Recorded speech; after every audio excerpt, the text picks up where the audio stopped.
السلام علیکم ناظرین، میں شاہ نواز لاری آپ سے مخاطب ہوں۔ اللہم صلی علی محمد النبی الامی وعلی آلہ وسلم تسلیما۔ بابل کے علاقے میں آج سے کئی ہزار سال پہلے ایک جابر اور ظالم بادشاہ حکومت کرتا تھا جس کا نام نمرود تھا۔ نمرود کو اس کے نجومیوں نے اطلاع دی کہ تیری گورنمنٹ میں ایک بچہ پیدا ہونے والا ہے جو لوگوں کو بت پرستی سے منع کرے گا اور آپ کی حکومت کے خاتمے کا سبب بنے گا۔ اب نمرود نے اپنے مشیروں وزیروں سے مشورہ کر کے اعلان کرا دیا کہ کوئی آدمی کسی عورت کے پاس نہیں جائے گا اور اس اپنا روکنے کے لیے، بچے کی پیدائش کو روکنے کے لیے اس نے ایک سرکاری سطح پر ایک بڑا نیٹ ورک بچھا دیا۔ سرکاری دائیاں اور پولیس کی ڈیوٹی لگا دی کہ جو بچہ پیدا ہو اس کو پیدا ہوتے ہی قتل کر دیا جائے، اور یوں ناظرین اس نے کم و بیش 1,00,000 بچے کو قتل کروا دیا تاکہ ابراہیم علیہ السلام کی پیدائش نہ ہو سکے۔ لیکن اللہ تعالیٰ ہر چیز پر قادر ہے، جس کام کو اللہ تعالیٰ کرنا چاہے اس کو وہ کر گزرتا ہے، اس کو کوئی روکنے والا نہیں، نہ وہ کسی کا محتاج ہے۔ اللہ تبارک تعالیٰ نے آپ کی والدہ کے حمل کو چھپائے رکھا، لوگوں کی نظر سے چھپائے رکھا، اور نہ ہی آپ کی والدہ نے اپنے حمل کو ظاہر کیا۔ تو جب آپ کی پیدائش کا وقت قریب آیا تو آپ کی والدہ محترمہ، نونا نام ان کا بتایا جاتا ہے، وہ آپ کو غار میں چلا گئیں اور وہیں پہ آپ کی پیدائش ہوئی۔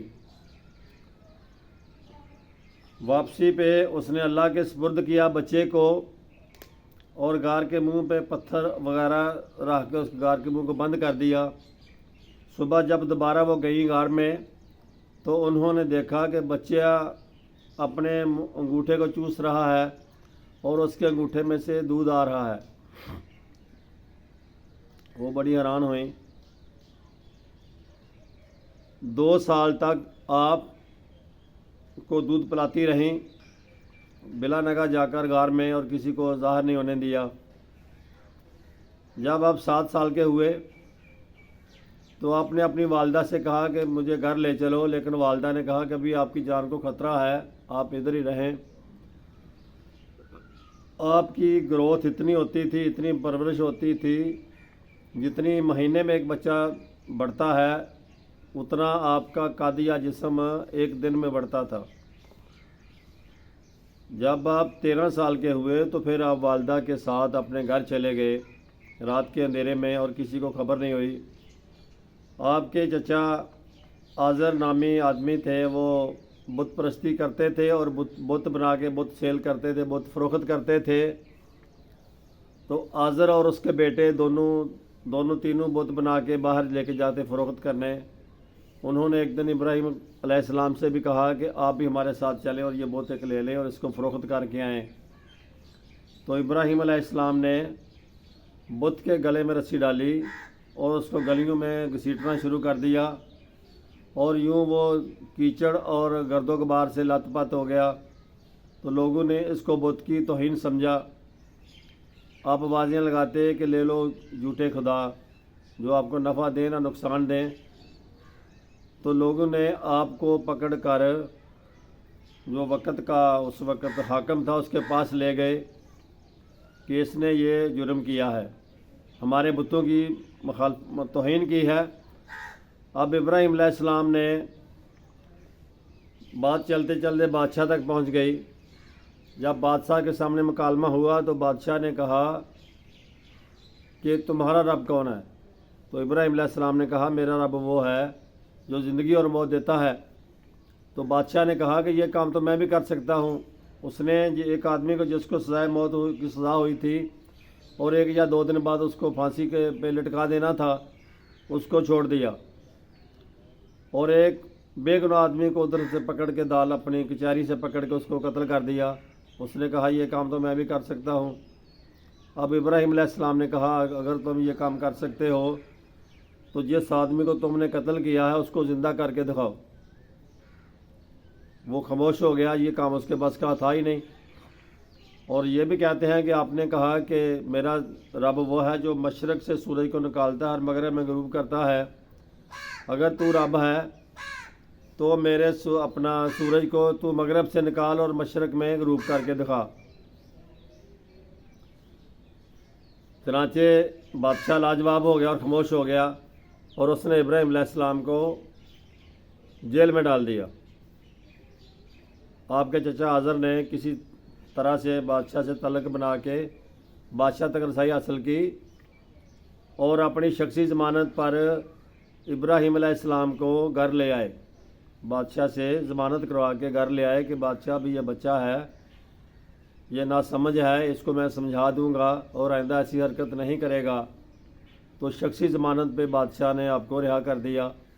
جب آپ گھر آئے تو آپ نے تو وہی کام کرنا تھا جس کے لیے اللہ تعالیٰ نے ایک دن آپ لوگوں کو بتوں کی پرستش سے منع کر رہے تھے، تو ان کافروں نے کہا کہ ابراہیم ایسی باتوں کو چھوڑو، آپ ہمارے ساتھ آئیں، صبح دیکھیں ہم کیسی رنگ رلیاں مناتے ہیں، ہماری انجوائمنٹ کیسے کرتے ہیں، ہمارے ساتھ ہمارے سالانہ میلے میں شامل ہو جاؤ۔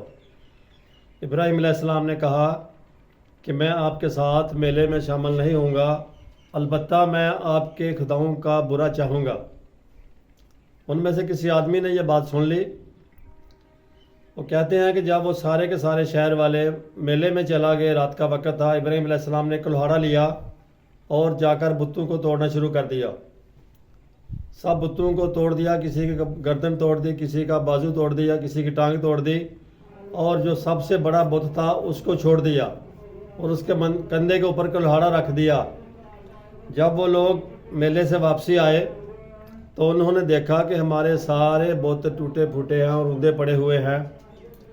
انہوں نے کہا کہ یہ کسی نے بڑا ظلم کیا ہے، اور وہ جس نے بات سنی تھی آپ کی، وہ کہنے لگا یہ ابراہیم علیہ السلام کا کام ہو سکتا ہے، اس سے پوچھنا چاہیے۔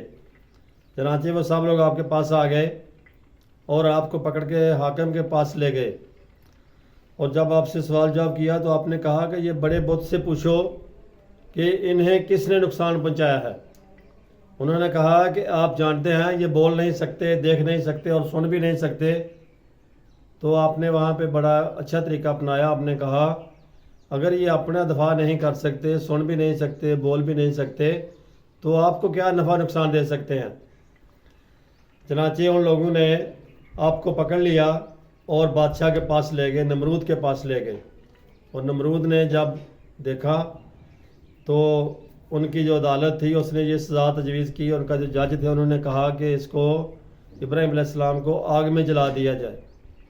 اب بادشاہ نے کافی روز تک ایندھن اکٹھا کیا، لکڑیاں اکٹھیاں کیں اور آگ جلانی شروع کی۔ کئی روز تک وہ آگ جلتی رہی اور بہت زیادہ ڈیر بن گیا کولوں کا اور آگ کا۔ اب اس کو آپ کو آگ کے اندر پھینکنے کا مرحلہ آیا تو آگ کی حرارت دور دور تک پہنچ چکی تھی۔ وہ پریشان ہو گئے کہ اس کو آگ کے اندر کیسے پھینکیں۔ تو فرشتہ شیطان انسانی شکل میں آیا اور اس نے کہا کہ ایک منجنیق تیار کرو۔ انہیں اس کی ڈیٹیل سمجھائی، اس طرح کی کوئی منجنیق بناؤ اور اس میں بٹھا کر اس کو آگ کے اندر پھینکو۔ اور یوں منجنیق نمرود نے معجزت کی، اس کا معجزت نمرود ہے، اس نے ایجاد کی تھی۔ اب ابراہیم علیہ السلام کو جب منجنیق میں بٹھایا گیا تو ہمدردی کے طور پر باطل کا فرشتہ آ گیا۔ اس نے کہا کہ اے ابراہیم اگر اجازت ہو تو میں اس آگ کو بجھا دوں بارش برسا کر۔ آپ نے کہا کہ اگر اللہ نے بھیجا آپ کو یا خود آیا؟ اس نے کہا میں خود ہی آیا ہوں۔ آپ نے کہا یہ میرا اور اللہ کا معاملہ ہے، آپ جائیں۔ پھر اس کے بعد کہتے ہیں ہوا والا فرشتہ آ گیا، پھر اس طرح کئی سب فرشتے، جبرائیل علیہ السلام بھی آ گئے، لیکن آپ نے کہا کہ یہ میرا اور اللہ کا معاملہ ہے، اللہ جانے اور میں جانوں۔ جب آپ کو آگ میں پھینک دیا گیا منجنیق سے تو پھر آپ نے اللہ سے دعا کی اور اللہ نے کہا کہ یا نار کونی بردن سلامن علی ابراہیم، اے آگ ابراہیم علیہ السلام کے لیے سلامتی کے ساتھ ٹھنڈی ہو جا۔ ابراہیم علیہ السلام آگ آپ کے لیے گلزار بن گئی۔ آپ غالباً 40 روز تک آگ میں رہے۔ کہتے ہیں کہ جب آگ کو پھینکا جانا تھا، آگ کے اندر آپ کو پھینکنا تھا، تو اس وقت اس نے سارا شہر اکٹھا کیا ہوا تھا تاکہ لوگ دیکھیں کہ جو بادشاہ کا مخالف کرتا ہے، باغی ہوتا ہے، اس کی سزا کیا ہوتی ہے۔ اس دن بھی سارا شہر اکٹھا تھا، اور جس دن آپ کو آگ سے نکالا جانا تھا اس دن بھی سارا شہر اکٹھا کیا ہوا تھا بادشاہ نے۔ جب وہ آگ کے قریب آئے تو آپ اللہ کے حکم سے آگ سے اٹھ کر کھڑے ہو گئے، جس سے وہ سب کے سب لوگ حیران ہو گئے، اور بادشاہ بھی مرعوب ہو گیا۔ لیکن اپنی ظاہری رکھ رکھاؤ رکھنے کی وجہ سے بادشاہ نے آپ کو جیل میں ڈال دیا۔ اب جو نمرود کی عدالت تھی اس نے فیصلہ کیا کہ بادشاہ سلامت انہیں جلا وطن کر دیا جائے۔ اب ابراہیم علیہ السلام نے کہا کہ اگر مجھے جلا وطن کرنا آپ نے تو میرا مال و ثواب اور میرے بیوی بچوں کو میرے ساتھ جانے دو۔ تو نمرود نے کہا ٹھیک ہے، تم اپنے بچے بیوی اور سامان لے جاؤ، اور آپ چنانچہ آپ اپنا سارا سامان لے کر کسی دوسرے فلسطین وغیرہ میں یا کسی دوسرے ملک میں چلا گئے۔ اور بادشاہ نمرود نے کہا کہ میں آپ کے اللہ سے خود مقابلہ کروں گا، اور وہ اپنی لاؤ لشکر لے کر کھلے میدان میں آ گیا۔ اللہ تبارک تعالیٰ نے مچھروں کی فوج کو بھیجا جو ان کے کانوں میں، آنکھوں میں، ناک میں گھس گئے، اور وہ مچھروں سے ڈر کر ان کی ساری فوج بھاگ گئی۔ اور کہتے ہیں کہ نمرود کے ناک میں ایک لنگڑا اور کمزور سا مچھر اللہ تعالیٰ نے داخل کیا، اور وہ آپ کے دماغ تک پہنچ گیا، اس نے آپ کے دماغ پر قبضہ کر لیا۔ وہ آپ کے دماغ کو چھیڑتا رہتا تھا اور نمرود کو تکلیف ہوتی تھی۔ چنانچہ نمرود نے اپنی آسانی کے لیے ایک آدمی کو کھڑا کر دیا جو ہر وقت اس کے سر میں جوتے مارتا رہتا تھا۔